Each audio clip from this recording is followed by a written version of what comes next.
इरा और ध्रुव हर किसी से छुपकर उस सुरंग के पूर्वी हिस्से में जा रहे थे, जहां उन्हें एक अजीब सी शक्ति महसूस हो रही थी। लेकिन उनके रास्ते में एक अधेड़ उम्र की औरत आ गई थी, जिसने उन्हें आगे बढ़ने से मना कर दिया। तब इरा ने चेहरे पर एक हल्की मुस्कुराहट के साथ कहा, देखिए, हमें आगे जाने दीजिए। हमें जानना है कि आगे क्या है। अगर आपने हमें जाने नहीं दिया तो हम कल प्रधान कक्ष में जाकर आपकी शिकायत करेंगे। अब फैसला आप पर है।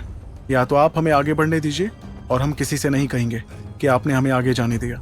ऐसे में अगर हम पकड़े भी गए तो भी आपको कुछ नहीं कहा जाएगा और हम तो बस ये कह देंगे कि हम रास्ता भटक गए थे। या फिर आप हमें यहाँ रोकिए और कल बुजुर्गों की डांट झेलिए। इरा की बातों ने उस औरत पर एक अजीब सा दबाव डाल दिया था। उस खौफनाक दबाव के आगे उस औरत की रूह कांप उठी, लेकिन उसने दांत पीसते हुए कहा, आगे वो लोग हैं जो गलती से इस जगह में आए थे, यानी मुसाफिर जिन्हें कभी बाहर नहीं निकाला जा सका। ध्रुव की आंखें खतरनाक तरीके से छोटी हो गईं। उसने तुरंत सवाल किया, मुसाफिर?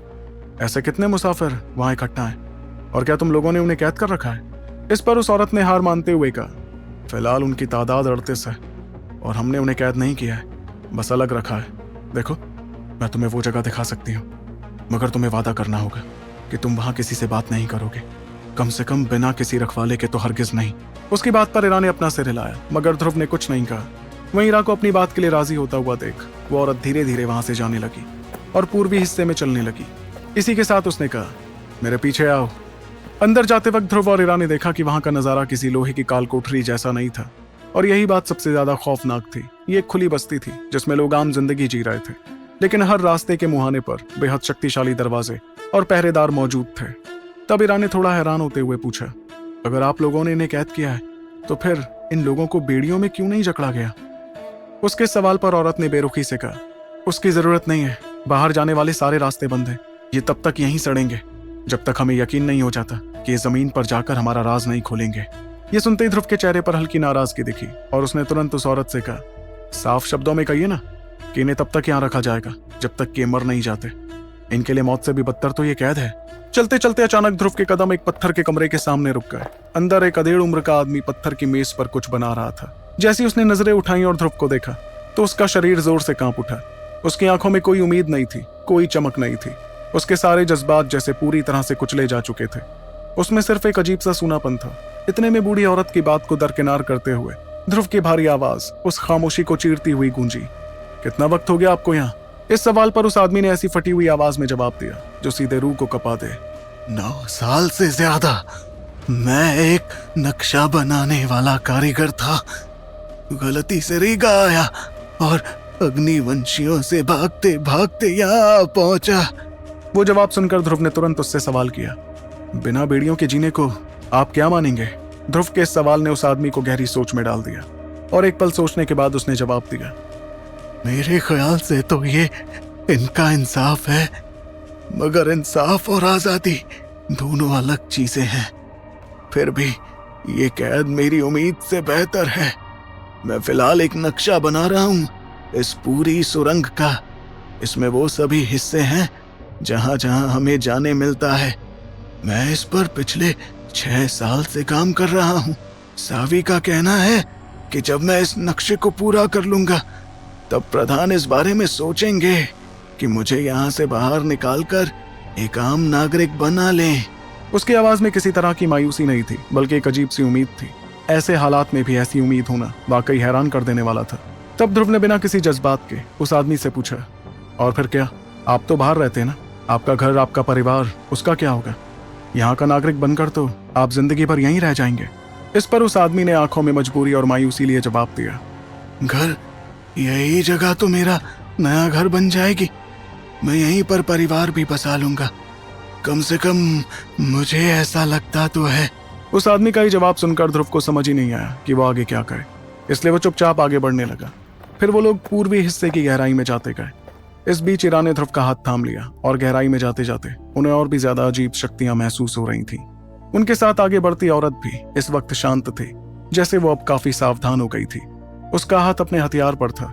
इतने में उसने अचानक आगे की तरफ देखते हुए कहा, रोहिन इसके खिलाफ था। उसके और बाकी प्रधानों के बीच बहुत बहस हुई थी। रोहिन ने कहा था कि पूर्वी हिस्से की इस जगह को हमारे शहर से अच्छी तरह मिला देना चाहिए। इस तरह मुसाफिरों को अपने से अलग करना और उन्हें कैद कर देना बिल्कुल सही नहीं था। लेकिन सच तो यह है कि फैसला प्रधानों के लिए इतना आसान नहीं था। इतने में वो लोग चलकर एक ऐसी जगह पर आ गए जो बाकी के हिस्से से काफी ज्यादा बड़ी लग रही थी। इतना ही नहीं बल्कि वो जगह बाकी के हिस्से से बहुत ज्यादा पुरानी भी लग रही थी। उसके अंदर से आवाजें सुनाई दे रही थी। वो आवाजें गवैयों के गाने जैसी नहीं थी बल्कि बात करने की आवाजें थी। इन बातों को सुनकर उस औरत ने आ भरते हुए कहा, यह सबसे मुश्किल हिस्सा है। कल तय खाने के पास से गुजरने से पहले तुम लोगों को एक बात अच्छी तरह समझनी होगी। ये कहते ही वो आगे बढ़ी और उसने एक अंधेरी जगह पर मौजूद एक दरवाजा अचानक से खोल दिया। उस दरवाजे की दूसरी तरफ एक कमरा था जिसमें ज्यादा रोशनी नहीं थी। वो कमरा छोटा था मगर इसके बावजूद उसमें काफी सारे लोग मौजूद थे। कुछ जाग रहे थे तो कुछ सोए हुए थे, कुछ बैठे थे तो कुछ टहल रहे थे। उस कमरे के किनारों पर 3 रखवाले भी दिख रहे थे जो इन लोगों पर नजर रखे हुए थे। इन लोगों के कपड़े काफी पुराने थे मगर सबसे ज्यादा गड़बड़ थी उनकी आंखों में। उनकी आंखें खोखली नहीं थी लेकिन काफी धुंधली लग रही थी। कुछ लोगों ने ध्रुव और इरा की तरफ भी देखा लेकिन बिना कुछ कहे उनका ध्यान कहीं और हो गया। इतने में इरा ने उस औरत से पूछा, और ये लोग कौन है? इस पर वो औरत मजबूरी भरी आवाज में कहने लगी, ये आधे हमारी तरह हैं और आधे गवैये हो चुके हैं। वक्त के साथ कुछ ठीक हो जाते हैं तो कुछ पूरी तरह गवैये बन जाते हैं। इन्हें हम खाई से ही लाए होते हैं, वही खाई जहाँ गवैयों की तादाद बहुत ज्यादा है। कुछ वहाँ कम वक्त रहे थे इसलिए ठीक हो जाते हैं, कुछ जो ज्यादा वक्त रहे वो ठीक नहीं होते। इतने में 3 रखवालों में से एक 60 साल से भी ज्यादा उम्र की बूढ़ी औरत धीरे धीरे चलकर ध्रुव और इरा के पास आई। फिर उसने दोनों की तरफ देखकर मुस्कुराते हुए कहा, मैं यहाँ के चिकित्सक हूँ। सावी ने मुझसे कहा था कि जरूर कुछ लोग नियमों को तोड़कर यहाँ आएंगे। मुझे तुम्हारा ही इंतजार था। इस पर ध्रुव हैरान हुआ बल्कि उसने आसपास देखकर कहा, इनके ऐसे होने के पीछे आखिर असली वजह क्या है? इतने वक्त से इनका इलाज करते हुए आपको वो वजह तो पता चली गई होगी ना? तब उस बूढ़ी औरत ने अपना सर हिलाते हुए उसे बताया, जब कोई शख्स निचले हिस्सों में काफी वक्त बिताता है तो उसके साथ क्या होता है तुम जानते हो? इसका जवाब देते हुए इरा ने कहा, वो गवैये बन जाते हैं। लेकिन उसके इस जवाब पर बूढ़ी औरत ने अपना सर हिलाते हुए कहा, गवैये बनना तो सबसे बुरा अंजाम है, लेकिन हमारे जैसे रहने और गवैये बनने से पहले भी लोग इंसान ही रहते हैं।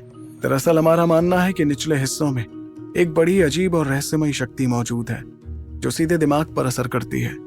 हम पीढ़ियों से यहीं पर रहते आए हैं, इसलिए शायद हमारे शरीर को इन रहस्यमयी शक्तियों की आदत हो गई है। लेकिन जो नए लोग यहाँ आते हैं वो इन रहस्यमयी शक्तियों को झेल नहीं पाते, इसलिए शुरू में उन्हें नींद नहीं आती। वो बहुत जज्बाती हो जाते हैं। वक्त के साथ साथ उनकी हालत बिगड़ती जाती है। मगर ऐसा भी एक पड़ाव आता है जहाँ से बहुत लोग जो मानसिक रूप से बेहद मजबूत होते हैं वो इस बुरे असर को झेल कर वापस इंसान बन जाते हैं। इतने में उन्होंने इरा और ध्रुव की तरफ देखकर उन्हें आगे बताया, और जो इस असर को झेलते रहते हैं उनके लिए दुनिया कुछ अलग ही हो जाती है। उन्हें पत्थरों में कुछ सुनाई देने लगता है, उन्हें काई में अजीबोगरीब निशान दिखने लगते हैं। वो ऐसे सवालों के जवाब देते हैं जो सवाल भी हम नहीं सुन पाते। पहली पीढ़ी के सारे निशान वो वक्त के साथ साथ काफी बिगड़ जाते हैं। हमारे मरीज उन्हें पढ़ने की कोशिश करते हैं मगर बेहद परेशान होकर नाराज हो जाते हैं। ऐसा मान लो कि उन्हें इन निशानों से ऐसा कुछ पता चल रहा है जो हमें नहीं पता। तभी अचानक उनके पीछे मौजूद दरवाजे के पास से एक शख्स की आवाज सुनाई पड़ी, वही निशान जो हम रास्ते भर देखते आ रहे हैं, वो आखिर के निशान हड़बड़ी वाले। शायद ये ऐसे निशानों की ही बात कर रही हैं। वो आवाज सुनते ही ध्रुव और इरा ने तुरंत पीछे देखा और उन्हें दरवाजे के पास व्योमेश खड़ा दिखा। व्योमेश ने उनकी तरफ देखकर मुस्कुराते हुए कहा, मुझे आहट महसूस हुई और मैं भी चुपके से तुम दोनों का पीछा करते हुए यहाँ तक चला आया। इतने में बूढ़ी औरत ने अपना सिर हिलाते हुए आगे बताया, पहली पीढ़ी ने अपने पतन की कहानी इन निशानों के जरिए बयां की थी। उनके लोग किस तरह पागल होते जा रहे थे, ऐसे ही जैसे तुम ये लोग देख रहे हो। ये सब उस रहस्यमयी शक्ति का नतीजा है जो तहखाने में कैद है। सच तो यह है कि हमारे पूर्वजों को वो तहखाना सदियों पहले मिला था, लेकिन उसे बंद करने में हमें बहुत साल लग गए। अच्छी बात यह है कि उसे बंद करने की वजह से ऐसे मरीजों की तादाद काफी कम हो गई है। इस बीच ध्रुव लगातार उस चेतावनी के बारे में सोच रहा था जो उसे निशानों वाले बुजुर्ग ने दी थी। उस चेतावनी के बाद अब इस बूढ़ी औरत की बात सुनकर ध्रुव समझ गया कि वाकई उस तहखाने में कुछ बेहद हानिकारक था। तब दिमाग में एक सवाल लिए ध्रुव ने तुरंत पूछा, क्या होगा अगर वो तहखाना दोबारा खोल दिया जाए या फिर उसे थोड़ा सा खोला गया? ये सवाल सुनकर चिकित्सक की आंखों में एक अजीब सी हलचल दिखी, जिसके साथ उसने हड़बड़ाते हुए कहा, बहुत बुरा, कुछ बहुत बुरा हो जाएगा। ये जो मरीज हैं इनकी तादाद कई गुना ज्यादा बढ़ जाएगी और साथ ही ऐसा इजाफा गवैयों की तादाद में भी होगा। धीरे धीरे शायद ये बीमारी पूरे शहर में फैल जाएगी। मगर ये बात जानते हुए भी पता नहीं क्यों किसी बेवकूफ ने इतना कहकर वो अचानक से रुक गई, जैसे उसे अपनी गलती का एहसास हो गया था। उसने शायद जरूरत से ज्यादा जानकारी ध्रुव और इरा को दे दी थी, मगर ध्रुव भी कम समझदार नहीं था। चिकित्सक की गलती समझते हुए उसने मनी मन सोचा, ये अचानक इस तरह क्यों रुक गई? किसी बेवकूफ ने ऐसा क्या कर दिया? 1 मिनट। अचानक ध्रुव की आंखें बड़ी हो गई और उसने हड़बड़ाते हुए चिकित्सक से पूछा, क्या किसी ने पहले ही वो खौफनाक तहखाना खोल दिया है, या फिर कोई ऐसा करने की कोशिश कर रहा है? उसकी इस बात पर चिकित्सक समझ गई कि उससे बहुत बड़ी गलती हो गई थी, इसलिए उसने तुरंत आगे कुछ नहीं कहा। और तब इरा ने उससे पूछा, देखिए, आपको हमें सच बताना होगा, हमें उस दरवाजे के पास से गुजरना है। ऐसे में हमें इतना तो पता होना ही चाहिए कि आखिर उससे जुड़ा सच क्या है। इस पर उस बूढ़ी औरत ने बड़ी सावधानी से धीमी आवाज में कहा, वो दरवाजा हाल ही में थोड़ा खोला गया है, इस वजह से ही मरीजों की गिनती बढ़ती जा रही है, बल्कि इन मरीजों का इलाज करना भी मुश्किल हो रहा है। हम लोग जैसे तैसे कोशिश करते जा रहे हैं, लेकिन ये बातें प्रधानों को मत बताना, वरना हमें कड़ी सजा मिलेगी। तभी ध्रुव ने उस औरत की आंखों में देखकर पूछा, और क्या आप जानती हैं कि काम आखिर किसने किया है? लेकिन इस सवाल के चलते वो बूढ़ी औरत अचानक से संभल गई और उसने अजीब सा जवाब दिया, ये बात आप प्रधानों से ही पूछ लीजिएगा। मैं जितना आपको बता सकती थी, मैंने उससे कहीं ज्यादा ही आपको बता दिया है। अब इसके आगे मैं कुछ नहीं जानती। इतना कहकर वो वापस मरीजों के पास चली गई, जैसे वो ये बताना चाह रही हो कि बात वहीं खत्म थी। उसके बाद वो तीनों मजबूरी में चलकर वापस आने लगे और अपने कमरों के सामने खड़े होकर ध्रुव, इरा और व्योमेश ने एक दूसरे को देखा। तभी व्योमेश ने धीमी आवाज में कहा, उस औरत ने जो कुछ भी कहा वो सच लग रहा है ध्रुव, और वो जिस तहखाने की बात कर रही है उसे शायद मैंने दीवारों पर बने निशानों में भी देखा है। ऐसा बताने की कोशिश की गई है कि गवैयों के गाने की शुरुआत एक जगह से होती है जिसका दरवाजा बंद रहता है। शायद वो जगह ये तहखाना ही है। मेरा मानना है कि उस तहखाने के अंदर जरूर कोई ऐसा राज है जिसे जानबूझकर छुपाया जा रहा है। शायद पहली पीढ़ी वालों ने वहां ऐसा कुछ रखा था जो बेकाबू हो गया और यहाँ मौजूद लोगों को ही बीमार करने लगा। पहली पीढ़ी तो खत्म हो गई, मगर वो राज आज भी लोगों को बीमार कर रहा है। सबसे खतरनाक बात तो यह है कि किसी ने वो दरवाजा अब खोल दिया है। उसकी बात पर गौर करते हुए ध्रुव कुछ देर के लिए शांत रहा, लेकिन फिर उसने आह भरते हुए कहा, वो जो कुछ भी है सिर्फ हमारे बात करने से तो सुलझ नहीं जाएगा। मेरे ख्याल से अभी के लिए हमें सो जाना चाहिए। कल सुबह उठकर हम प्रधानों के पास जाकर इस बारे में और जानने की कोशिश करेंगे। उसके बाद वो तीनों अपने अपने कमरों में चले गए। बिस्तर पर करवट लेते हुए ध्रुव लगातार इस बारे में ही सोचता जा रहा था। वो चिकित्सक हमें दरवाजा खोलने वाले का नाम क्यों नहीं बता रही थी? कौन है आखिर वो शख्स, और इतने बड़े मामले को इस तरह छुपाया क्यों जा रहा है? इन सवालों के बारे में सोचते हुए उसे कुछ देर तक नींद नहीं आई, लेकिन आखिर में तंग आकर वो आंख बंद करके लेटा रहा और अगली सुबह का इंतजार करता रहा। क्या है आखिर तहखाने से जुड़ा रहस्य, और क्या इस रहस्य का पर्दाफाश कर पाएंगे ध्रुव और उसके साथी? जानने के लिए आपको सुनना होगा सुपर योद्धा, सिर्फ आपके अपने पॉकेट एफएम पर। उस शहर में सुबह रोशनी से नहीं बल्कि आवाजों से होती थी। ध्रुव की नींद शहर के धीरे धीरे जागने की आवाजों से खुली। बाहर गली में कदमों की आहट, गुफा की दूरियों में गूंजती हुई बातें और रसोई घरों से आता बर्तनों का एक खास खड़खड़ाना। मेहमानों की इमारत में लगी काई रोशनी थोड़ी और तेज हो गई थी। शायद किसी ने उसे ठीक किया होगा जो इन चीजों का ध्यान रखता था। यह पूरा बदलाव बेहद सहज और सधा हुआ था, एक ऐसे समुदाय की रोज की लय जिसने सैकड़ों सालों में अपनी दिनचर्या को पूरी तरह से ढाल लिया था। फिर मुंह हाथ धोकर ध्रुव बाकियों को ढूंढने के लिए निकल पड़ा। वो सभी पहले से ही इमारत के एक हिस्से में इकट्ठा थे, पांचों के पांचों, जिसमें क्रेश भी शामिल था जो शायद सबसे अच्छी नींद में सोया था। यह उसके चौकन्नेपन और उसके सामने रखी नाश्ते की खाली थाली से साफ पता चल रहा था। सावी भी वही थी, जो या तो एक इत्तेफाक हो सकता था या फिर यह इस बात का इशारा था कि वो उनका इंतजार कर रही थी। ध्रुव ने एक ही नजर में कमरे का माहौल भांप लिया। व्योमेश ने छोटू और आन्या, क्रेश और सावी को साफ साफ सब कुछ बता दिया था। इसका सबूत छोटू के गुस्से से भरी आंखों में था और वो जल्दबाजी में कुछ भी कहने से खुद को बड़ी मुश्किल से रोक रहा था। वहीं अरानिया के चेहरे पर छाई खामोशी बता रही थी कि वो किसी उलझन भरी बात पर तेजी से सोच रही थी। इतने में सावी ने अपनी गहरी पार की नजरों से ध्रुव को अंदर आते हुए देखा और कहा, तुम पूर्वी हिस्से की गहराई में गए थे? इस पर ध्रुव ने बड़े ही साफ अंदाज में उसे जवाब दिया, वहां रखवाली करने वाली औरत ने हमें अंदर जाने दिया। ये कोई इल्जाम नहीं था, बल्कि वो तो बस वही बता रहा था जो सावी पहले से जानती थी।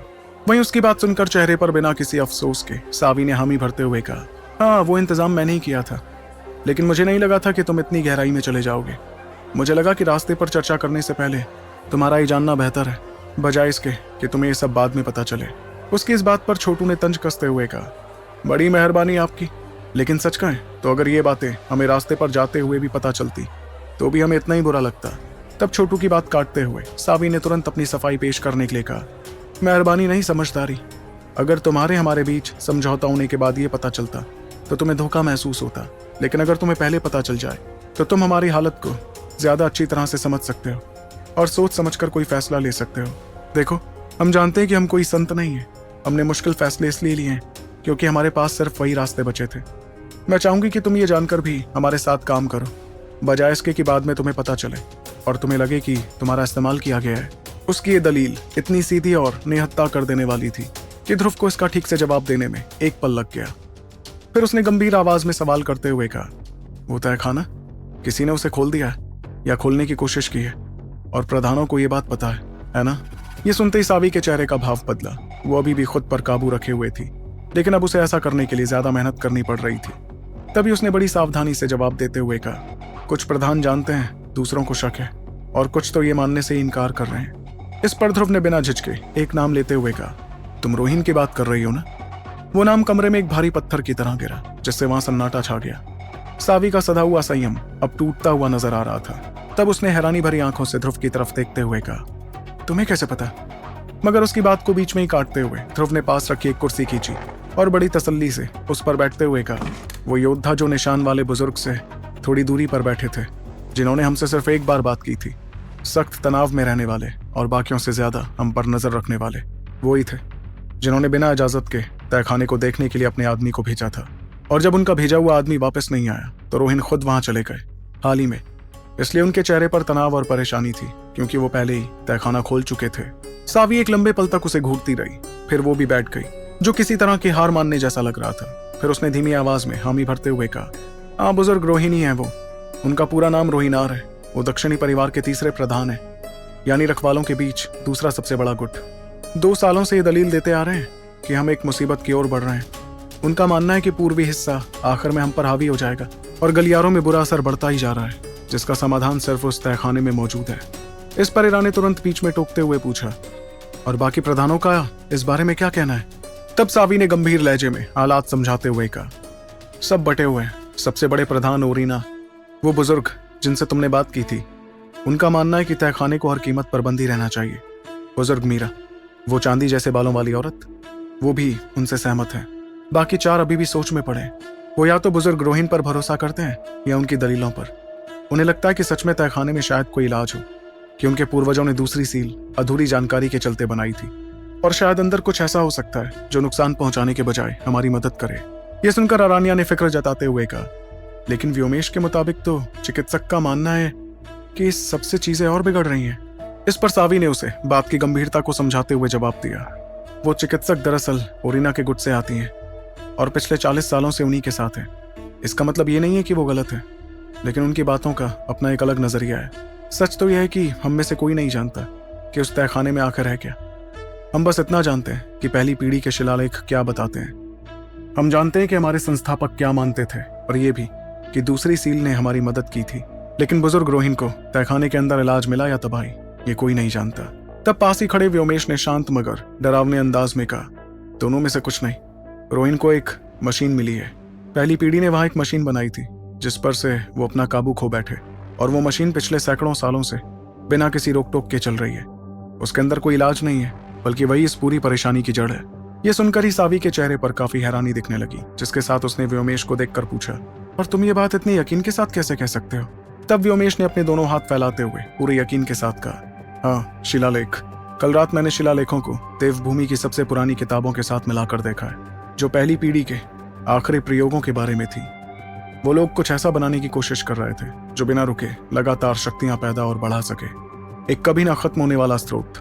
उनका सोचना तो बहुत शानदार था, लेकिन उसका जो नतीजा निकला, उसने कुछ ऐसा बना दिया जो बिना किसी रोक टोक के बुरा असर पैदा करता है। उसे किसी खास जगह पर केंद्रित करने का कोई तरीका नहीं है, और सबसे बड़ी बात, उसे बंद करने का कोई रास्ता भी नहीं है। कमरे के माहौल को समझते हुए ध्रुव ने बीच में अंदाजा लगाते हुए कहा, और शायद बुजुर्ग रोहिन को लगता है कि वो उसे काबू कर सकते हैं। सावी ने उसकी बात से पूरी तरह सहमति जताते हुए कहा, हाँ, शायद बुजुर्ग रोहिन को ऐसा ही लगता है। वो पिछले 2 महीनों से अजीबोगरीब बात कर रहे हैं, कुछ पुर्जों के बारे में। उन्हें लगता है कि वो उसकी ताकत को दिशा दे सकते हैं, उसके खतरनाक असर को कम कर सकते हैं, और सिर्फ उस तहखाने के फायदेमंद पहलुओं को बढ़ा सकते हैं। इस पर व्योमेश ने एकदम सपाट लहजे में अपनी बात रखते हुए कहा, मगर उस मशीन के कोई फायदेमंद पहलू हैं ही नहीं। पहली पीढ़ी को भी पहले यही लगा था कि वो इसका इस्तेमाल बेहतरी के लिए कर सकते थे, लेकिन आखिर में वो गलत साबित हुए।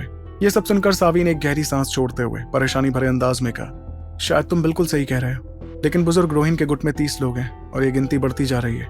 वो सब कुछ और ही मानते हैं। प्रधान किसी फैसले पर नहीं पहुंच पा रहे हैं और इस बीच वो तहखाना आधा खुल चुका है। पूर्वी हिस्से के हालात गलत दिशा में जा रहे हैं और बुजुर्ग रोहिन। इतना कहते कहते सावी अचानक से रुक गई, मगर उसे ऐसे रुकते देख इरा ने बेचैनी से पूछा, रोहिन क्या, अपनी बात खत्म करो। तब सावी ने डरी हुई आवाज में जवाब देते हुए कहा, वो कोई तरकीब बना रहे हैं, मुझे ठीक से नहीं पता कि क्या, लेकिन मैं रोहिन को जानती हूँ। अगर वो जमीनी स्तर पर पहले ही कोई कदम उठा चुके हैं, तभी वो प्रधान कक्ष में कोई प्रस्ताव लाते हैं। उन्होंने 3 महीने पहले पूर्वी हिस्से को हमसे मिलाने की बात उठाई थी, तहखाने के पास जाने से तकरीबन 1 महीना पहले। तो अब वो प्रधान कक्ष में जो भी प्रस्ताव रख रहे हैं, उसकी नींव वो पहले ही रख चुके हैं। तभी अचानक बाहर से एक आवाज आई। वो आवाज ज्यादा तेज नहीं थी और अपने आप में खतरनाक भी नहीं लग रही थी। बस शहर के रोजाना के शोर में एक अजीब सा बदलाव हुआ था, जैसे कोई बातचीत अचानक से शांत पड़ गई हो। ये महसूस करते ही हर शख्स एक ही पल में दरवाजे की तरफ देखने लगा। क्रेश तो पहले से ही अपनी जगह से उठकर खड़ा हो चुका था और उसका काला हथियार इस वक्त उसके हाथ में चमक रहा था। फिर कुछ ही पलों बाद उन्हें वो आवाज साफ साफ सुनाई देने लगी। ये कोई चीख पुकार नहीं थी, बल्कि भारी कदमों और तेज आवाजों का शोर था। उसके साथ ही एक अजीब सी गहरी और भारी गूंज पूरे माहौल में गूंज रही थी, जिसे सुनकर ध्रुव के दांतों में झंझनाहट होने लगी। उसे यह एहसास तुरंत पहचान में आ गया, क्योंकि उसने ठीक ऐसी हलचल कल रात भी महसूस की थी और उसे वो हलचल महसूस हुई थी उस रहस्यमयी तहखाने के पास वाले रास्ते में। इसका मतलब था कि उस तहखाने का असर अब यहाँ इस मुख्य शहर तक पहुंच चुका था। यह महसूस करते ही सावी ने अपनी डरी हुई आवाज में घबराते हुए कहा, उन्होंने वो कर दिया जिसका हमें डर था। उन्होंने उस तहखाने को और भी ज्यादा खोल दिया है। इतने में ध्रुव तुरंत दरवाजे के पास पहुंचा। बाहर सड़क पर शहर की शांति पूरी तरह से भंग हो चुकी थी। लोग हड़बड़ाहट में इधर उधर भाग रहे थे, कुछ उस आवाज की तरफ तो कुछ उससे दूर। रखवाले भी भागते हुए दिख रहे थे, लेकिन उनकी हरकतों से ऐसा लग रहा था मानो वो बिना किसी तैयारी के बस हालात को काबू करने की नाकाम कोशिश कर रहे थे। जो गश्त पूरी तरह से सदी हुई होनी चाहिए थी, वो अब बिखर चुकी थी और ये सब किया धरा था रोहिन की टोली का। वो लोग पहले से ही अपनी जगहों पर तैनात थे। इस बीच ध्रुव ने दरवाजे से नजर हटाए बिना ही पीछे मुड़े बिना गंभीर आवाज में सबसे पूछा, हमारे पास अब क्या रास्ते हैं? इस पर सावी ने तुरंत हालात की गंभीरता को समझते हुए जवाब दिया, हमें किसी भी तरह बुजुर्ग ओरिना तक पहुंचना होगा। वो हमारे सबसे बड़े प्रधान हैं। अगर रोहिन ने खुलेआम बगावत कर दी है तो ओरिना जरूर कुछ कदम उठा रहे होंगे, लेकिन उन्हें हमारी जरूरत पड़ेगी। उसकी बात बीच में ही काटते हुए छोटू ने सीधे सवाल किया, और ओरिना इस वक्त कहाँ होंगे? एक बात और, रोहिन के साथ कितने लोग हैं और वो कहाँ कहाँ फैले हो सकते हैं? तब सावी ने हड़बड़ाते हुए छोटू की बात का जवाब दिया, ओरिना जरूर पश्चिमी हिस्से के मुख्य दरबार में होंगे। रही बात रोहिन के साथियों की, तो उनकी टोली में लगभग 30 लोग होंगे। उन्होंने कल रात ही उन्हें सही जगहों पर तैनात कर दिया होगा, जिसका मतलब है कि।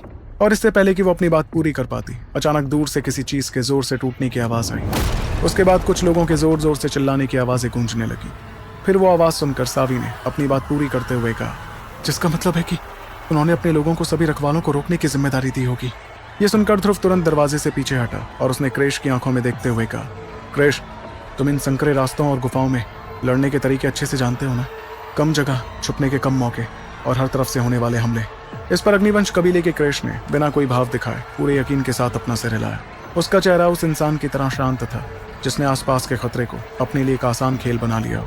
वहीं क्रेश का इशारा समझते ही ध्रुव ने तेजी से हुक्म देते हुए कहा, बढ़िया, तुम मेरे साथ चलोगे। अरण्या, इरा, तुम दोनों सावी के साथ रहोगी और सीधे ओरिना के पास पहुंचोगी। व्योमेश, मगर व्योमेश तो पहले ही खड़ा हो चुका था और वो अपनी किताबों को बड़ी फुर्ती से अपने बैग में ठूस रहा था। तब उसने मुंह बनाते हुए ध्रुव की बात बीच में ही रोकते हुए कहा, हाँ, पता नहीं मुझे, तुम जरूर मुझे सबसे पीछे रहने को कहोगे। तुम दोनों सुपर योद्धा शायद भूल गए हो कि मैं ही तुम दोनों को जायरन के मुंह से बचा कर लाया था, और अगर मुझे अभी भी मौका दिया जाए तो मैं भी काफी कुछ कर सकता हूँ। उसकी इस बात से इनकार करते हुए ध्रुव ने छोटू की तरफ देख कर कहा, छोटू, हम लोग आगे चलेंगे और तू बीच में रहना, ताकि तीनों लड़कियों की हिफाजत कर सके। अगर किसी भी वजह से हम बाकियों से अलग हो जाते हैं तो इन सबको आगे ले जाने की जिम्मेदारी तेरी होगी, ठीक है? ये सुनकर छोटू ने पूरी जिम्मेदारी के साथ बात पूरी करते हुए कहा, ठीक है भैया, वैसे तो मुझे भी आगे लड़ने की इच्छा है, मगर आपका कहना भी ठीक है। अगर हम दोनों ही लड़ते रहेंगे तो बचाव कौन करेगा? इतना तय होते ही वो सब तुरंत वहां से निकल पड़े। देखा जाए तो उस शहर की गलियां किसी जंग के लिए नहीं बनी थी, वो तो बस सैकड़ों सालों की जरूरत के हिसाब से बेतरतीब तरीके से बसाई गई थी। लेकिन ध्रुव ने अपनी जिंदगी में इतने अलग अलग इलाकों की खाक छानी थी कि वो एक ही नजर में वहां के रास्तों को पढ़ना सीख गया था। भागते भागते उसने तंग रास्तों को पहचान लिया जहां से एक बार में सिर्फ 2 ही लोग गुजर सकते थे। उसने ऐसे पुलों को भी देख लिया था जहां एक अकेला आदमी भी ढाल बनकर रास्ता रोक सकता था, और वो चौराहे भी जहां रोहिन के लोगों के छुपकर हमला करने की सबसे ज्यादा उम्मीद थी। और ध्रुव का अंदाजा बिल्कुल सही निकला। वो लोग जहां रह रहे थे उससे महज 200 मीटर्स की दूरी पर एक चौराहे पर उनका सामना रोहिन के लोगों से हो ही गया। वहां 4 लोग रास्ता रोके खड़े थे। वो गुस्से में हमला करने के इरादे से नहीं बल्कि बस लोगों को रोकने के लिए वहां तैनात थे। उनकी पहचान उनके बाएं हाथ पर बंधी गहरी हरे रंग की पट्टियों से साफ हो रही थी। ये रोहिन के गुट का निशान था। उन्हें देखते ही उनमें से एक औरत ने अपना हाथ ऊपर उठाते हुए बड़े ही साफ अंदाज में कहा, बाहरी दुनिया से आए मेहमानों से गुजारिश है कि वो अपने कमरों में ही रहें जब तक दरबार में चल रहा मसला सुलझ नहीं जाता। आप लोग आगे नहीं जा सकते। तो आखिर कैसे इस मुश्किल को सुलझा पाएंगे ध्रुव और उसके साथी, या फिर बुजुर्ग रोहिन हो जाएंगे अपने मकसद में कामयाब? जानने के लिए आपको सुनना होगा सुपर यूथ था, सिर्फ पॉकेट एफएम पर। बुजुर्ग रोहिन के गुट की एक औरत ने सभी को आगे बढ़ने से रोक दिया था। वो किसी मसले की बात कर रही थी, जिसे सुनकर ध्रुव ने अपनी नजरें तेज करते हुए सवाल किया, मसला? कैसा मसला? और ध्रुव के सवाल पर उस औरत ने रटी रटाई बातों की तरह जवाब देते हुए कहा, बुजुर्ग रोहिन ने सबूत पेश किए हैं कि प्रधान ओरिना उस तहखाने और उसकी असली ताकत के बारे में हम रखवालों से बहुत कुछ छिपा रहे हैं। इसी वजह से दरबार में एक खास मुलाकात बुलाई गई है। जब तक कि ये मुलाकात खत्म नहीं होती किसी भी बाहरी इंसान का यहाँ से जाना मना है। माफ करना सावी, लेकिन इसमें तुम भी शामिल हो। इस दौरान ध्रुव ने उन चारों को ध्यान से देखा। उनके हथियार उनकी पहुंच में जरूर थे, लेकिन उन्होंने अभी तक उन्हें बाहर नहीं निकाला था।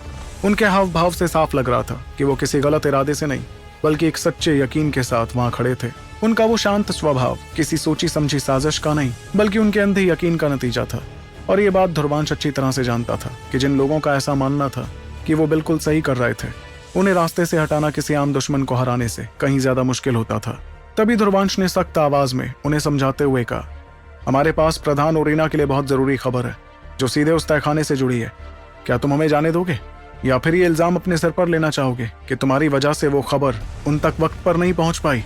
ध्रुव की ये बात सुनकर उस औरत के चेहरे का शांत भाव अचानक डगमगा गया। उसे इस तरह के किसी हालात के लिए तैयार नहीं किया गया था, और उसकी इसी हिचकिचाहट का फायदा उठाकर क्रेश तेजी से अपनी जगह से हिला। उसने कोई हमला नहीं किया बल्कि बस एक कदम आगे बढ़ाकर अपनी जगह बदली और फिर अपने दांतों के बीच से एक तेज और नुकीली सीटी बजाई। सीटी की आवाज उस गुफा की दीवारों से टकराकर बड़े ही अजीब तरह से गूंजने लगी। आवाज सुनते ही रोहिन के चारों लोग अचानक अपना ध्यान भटका बैठे और उस गूंज की तरफ देखने लगे। कुछ ही पलों की अफरा तफरी में ध्रुव, सावी और छोटू तेजी से उस चौराहे को पार कर गए। उनके पीछे इरा और बाकी लोग भी आगे बढ़ गए। क्रेश सबसे आखिर में गया क्योंकि वो पीछे की तरफ चलते हुए रोहिन के लोगों पर नजर रखे हुए था, और जैसे ही वो रास्ता पार हुआ वो तेजी से मुड़कर वापस आगे की तरफ चला गया। थोड़ा आगे जाकर छोटू ने हैरानी भरी आवाज में पूछा, सीटी? तुम्हारी वो सीटी बड़ी अजीब तरह की थी, और उससे इनका ध्यान कैसे भटक गया? तब क्रेश ने भागते भागते एक शांत लहजे में जवाब दिया, वो अग्निवंश कबीले का एक रास्ता खोजने वाला इशारा था। वन जगहों में हम एक दूसरे को ढूंढने के लिए इसका इस्तेमाल करते हैं। इसकी गूंज से हमें पता चल जाता है कि जगह कितनी बड़ी है। इन लोगों ने अपनी पूरी जिंदगी इन गुफाओं में यही आवाजें सुनी है, भले इन्हें पता ना हो कि ये क्या है। और अगर तुम इसके लिए तैयार नहीं हो तो ये आवाज कुछ पलों के लिए तुम्हारा दिमाग सुन कर सकती है। ये सुनकर छोटू ने मुस्कुराते हुए कहा, कमाल है, काफी काम की चीज है तुम्हारी ये सीटी। इसके बाद वो पूरी रफ्तार से शहर के रास्तों से होते हुए आगे बढ़ने लगे। सावी अपने अंदाजे से उन्हें सही रास्ते दिखा रही थी। उनके पीछे से शहर के अंदर मची अफरा तफरी की आवाजें और तेज होती जा रही थी। पुलों, छतों और नीचे सड़कों पर हर जगह हलचल मची हुई थी। रोहिन के वो 30 लोग अपना काम बखूबी कर रहे थे। उन्होंने बिना लड़े ही पूरे शहर में ऐसा माहौल बना दिया था कि मानो वो हर जगह मौजूद हों। इससे ओरिना का कोई भी कदम अब तैयारी से नहीं बल्कि घबराहट में उठने वाला था। ध्रुव को ना चाहते हुए भी रोहिन की इस चाल की दाद देनी पड़ी, भले ही ये उनके लिए एक बहुत बड़ी मुसीबत बन चुकी थी। तभी भागते हुए ध्रुव ने सावी से अचानक पूछा, वो तहखाना यहाँ से कितना दूर है? उसका सवाल सुनकर सावी ने अपनी रफ्तार थोड़ी धीमी करते हुए जवाब दिया, उसका बंद दरवाजा पूर्वी हिस्से में है, शायद यहाँ से 400 मीटर दूर दूसरी गुफा से होते हुए। बीच रास्ते में मुख्य दरबार भी पड़ेगा। पर तुम ऐसा क्यों पूछ रहे हो? इस पर ध्रुव ने अपनी आंखें परेशानी के मारे छोटी करते हुए कहा, क्योंकि रोहिन को अपना अगला कदम उठाने के लिए इस पूरे दरबार का ध्यान भटकाना था। ये जो मुलाकात का बहाना उसने बनाया है ना, ये सिर्फ एक छलावा है। जब ओरिना और उनके जैसे बाकी बुजुर्ग यहाँ शहर में सफरा तफरी को संभालने में लगे होंगे, तब रोहिन की असली टोली उस तहखाने के पास अपना काम कर रही होगी। सावी के कदम ये सुनकर अचानक से ठिठक गए और उसने डरी हुई आवाज में कहा, तुम्हारा मतलब है कि वो उस तहखाने को पूरी तरह खोलने वाले हैं? उसकी फिक्र देखकर ध्रुव ने गंभीरता से अपना सिर हिलाते हुए कहा, मुझे लगता है कि वो पहले ही उसे खोलना शुरू कर चुके हैं। कुछ ही पलों में वो लोग भागते हुए दरबार पहुंच गए। वहां पहले से ही एक अजीब सा तनाव फैला हुआ था। ओरिना के लोग हर दरवाजे पर भारी गिनती में तैनात थे, जिससे साफ था कि इस बूढ़े लीडर ने भी अपनी कुछ तैयारी कर रखी थी। ओरिना खुद उस बड़े से दरबार के बीचों बीच खड़े थे। उनका चेहरा कल की तरह शांत नहीं था, बल्कि उस पर एक ऐसा दबाव दिख रहा था जो किसी बड़े तूफान के आने से पहले महसूस होता था। जैसे ओरिना की नजर ध्रुव पर पड़ी तो उनके चेहरे के भाव हैरानी से बदलकर तुरंत एक कड़क अंदाज में बदल गए। मगर इससे पहले कि कोई कुछ कहता, ध्रुव ने सीधे मुद्दे की बात करते हुए कहा, तहखाना, रोहिन इस वक्त उस तहखाने के पास है। ये सब जो बाहर शहर में हो रहा है वो सिर्फ हमारा और आप सभी का ध्यान भटकाने के लिए है। ये सुनकर पास ही खड़ी उस चिकित्सक के मुंह से अचानक एक दबी हुई आवाज निकली। उसने खुद को तुरंत संभाल लिया, लेकिन ध्रुव समझ गया कि उसे इस बात का अंदेशा पहले से ही था, बस उसने किसी से कहा नहीं था। इस बीच ओरिना ने एक नजर उस चिकित्सक को देखा और फिर वापस सावी की तरफ पलटकर एक बहुत ही गहरा सवाल किया, सावी, तुम्हें क्या लगता है कि तहखाने को खुले कितना वक्त हो गया है? ओरिना ने यह नहीं पूछा कि क्या वो खुला था, बल्कि वो ये जानते थे कि तहखाना जरूर खुल चुका था। इतने में सावी ने डरते हुए उनकी बात का जवाब दिया, हमारा अंदाजा है कि उसे खुले हुए तकरीबन 2 महीने हो चुके हैं। ये सुनते उस बूढ़े लीडर ने कुछ पलों के लिए अपनी आंखें बंद की, और जब उन्होंने अपनी आंखें खोली तो उनके चेहरे से सारा सब्र गायब हो चुका था। अब वहां सिर्फ एक खतरनाक फैसला दिख रहा था। इसी के साथ उन्होंने सख्त आवाज में पुकारा, मीरा। तब पास ही खड़ी वो चांदी के बालों वाली औरत, जो अब तक किसी हुक्म का इंतजार कर रही थी, तुरंत तनकर सामने खड़ी हो गई। तभी ओरिना ने उन्हें हुक्म देकर अपनी बात पूरी करते हुए कहा, अपने लोगों को लेकर उत्तरी रास्ते से पूर्वी इलाके की तरफ जाओ। तुम वहां के छोटे रास्तों को अच्छे से जानती हो, इसलिए पूरी तरह तैयार रहना। उनकी बात सुनकर बुजुर्ग मीरा ने एक पल की भी देरी किए बिना हामी भरते हुए कहा, जी प्रधान, और वो तुरंत वहां से निकल गई। फिर ओरिना ने अपनी तेज आंखें ध्रुव पर टिकाते हुए कहा, तुमने कहा था ना कि अपना रास्ता सौंपने से पहले हमें तुम लोगों पर भरोसा करना होगा। ठीक है, अब मैं भी तुमसे कुछ वैसा ही भरोसा मांग रहा हूँ। हमारे पूर्वजों ने पहले भी उस तहखाने को बंद किया था, हमें उसे एक बार फिर सील करना होगा, और इस बार पहले से बेहतर तरीके से। लेकिन हमारे पास इतना ज्ञान नहीं है कि हम अकेले ये कर सकें। ये कहते हुए ओरिना की नजरें सीधे व्योमेश पर जाकर टिक गईं और उन्होंने कहा, तुम देव रक्षक हो, शायद तुम्हारे पास वो ज्ञान होगा। अचानक अपना नाम इस तरह से बीच में आते देख व्योमेश हड़बड़ा गया, मगर एक पल बाद उसने धीमी आवाज में जवाब दिया, हाँ, शायद मैं ऐसा कर सकता हूँ।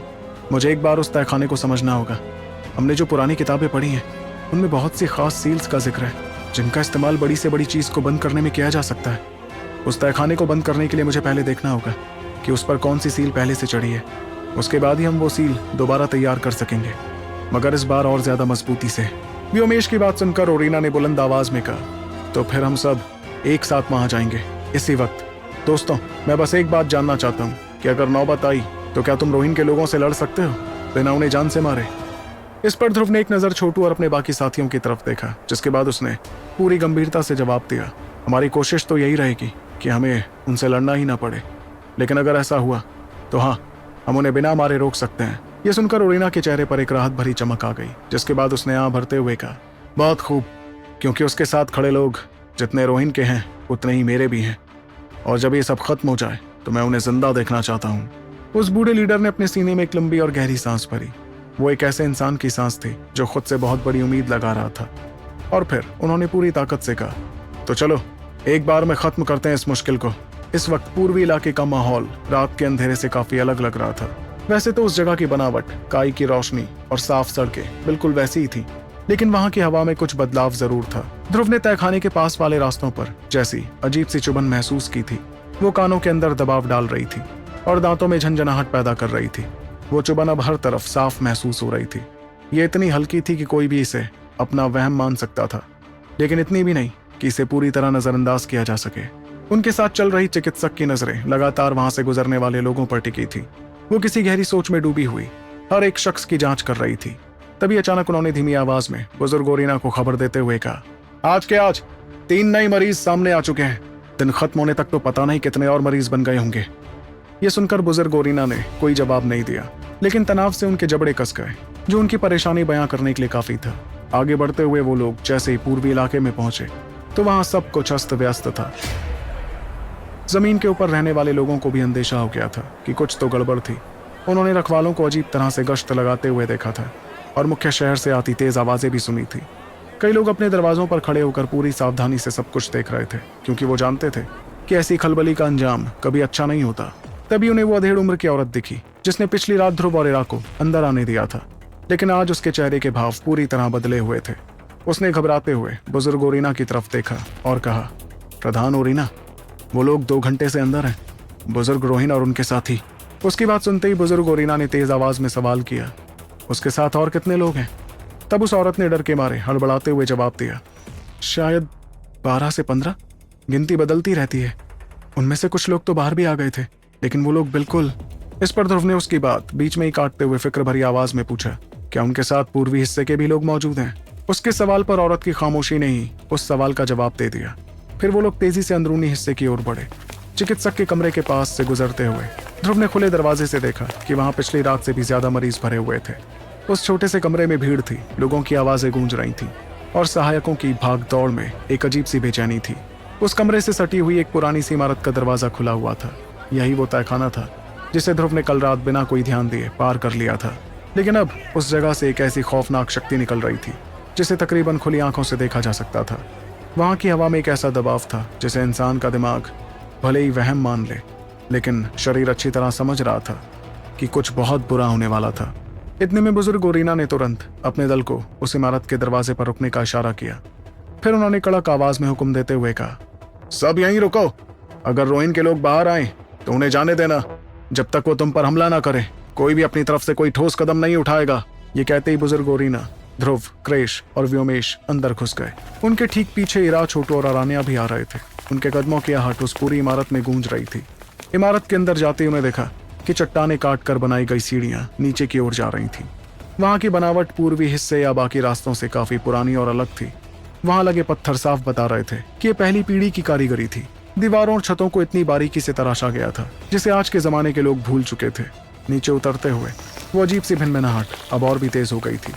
वो सिर्फ महसूस नहीं हो रही थी, बल्कि कानों में गूंज भी रही थी और सीने में एक भारी कंपन पैदा कर रही थी। वहां मौजूद काई की रोशनी भी काफी अलग थी। रखवालों की लगाई गई पीली रोशनी की जगह दीवारों पर एक बहुत पुरानी और अजीब सी रोशनी थी जो एक खास तालमेल के साथ धड़क रही थी। ऐसा लग रहा था मानो उस रोशनी के नीचे कोई विशाल चीज सांस ले रही हो। इस बीच क्रेश ने सीढ़ियों की जांच करते हुए अपनी नजरें नीची कर कहा, वो लोग इसी रास्ते से गए हैं, कम से कम 12 लोग, और वो भी पिछले 2 घंटों के अंदर। सीढ़ियां खत्म होते एक बहुत बड़ी जगह आ गई। वो तहखाना मुख्य शहर जितना बड़ा तो नहीं था, लेकिन फिर भी काफी फैला हुआ था। लगभग 40 फीट चौड़ा और 12 फीट ऊंची छत वाला ये कमरा पूरी तरह से पहली पीढ़ी के पत्थरों से बना था। हर एक इंच पर गहरी नक्काशी वाले निशान बने हुए थे, लेकिन ऊपर बने रास्तों के निशानों से अलग ये निशान जिंदा थे। और उसी कमरे के बीचों बीच जहां रखवालों की लगाई गई दूसरी सील को आधा तोड़ दिया गया था, वहां बुजुर्ग रोहिन बैठे हुए थे। बुजुर्ग रोहिन पहले के मुकाबले काफी अलग दिख रहे थे। उनके ऊपर के कपड़े इस वक्त मौजूद नहीं थे और उनके शरीर पर काफी सारे गहरे निशान दिख रहे थे। अजीब बात यह थी कि उनकी आंखों में कोई पागलपन या भूख नहीं थी, बल्कि उनकी आंखें पूरी तरह इंसानी थी, जिनमें एक अजीब सी तेज चमक और पूरा यकीन मौजूद था। बुजुर्ग रोहिन ने अपने दोनों हाथ पहली पीढ़ी के उस पुराने पत्थर पर रखे हुए थे जिसे रखवालों की सील हटाकर बाहर निकाला गया था। बाकी लोगों के अंदर आते ही बुजुर्ग रोहिन ने बिना किसी घबराहट के अपनी आंखें खोली। उनके आसपास 3 और लोग उसी तरह पत्थर पर हाथ रखे बैठे थे, जबकि बाकी 8 से 9 लोग कमरे के कोनों में खड़े होकर पूरी सावधानी से उन्हें ही घूर रहे थे। इतने में बुजुर्ग रोहिन ने बिना पलक झपकाए एक ऐसे इंसान की तरह बात करनी शुरू की जो इस मुलाकात का बेसब्री से इंतजार कर रहा था। प्रधान ओरिना, मुझे उम्मीद थी कि तुम जरूर आओगे। तो आखिर क्या होने वाला है इस गुप्त तहखाने में, और क्या बुजुर्ग रोहिन की जिद से सुरंग वालों को बचा पाएंगे ध्रुव और उसके साथी? जानने के लिए आपको सुनना होगा सुपर योद्धा, सिर्फ आपके अपने पॉकेट एफएम पर।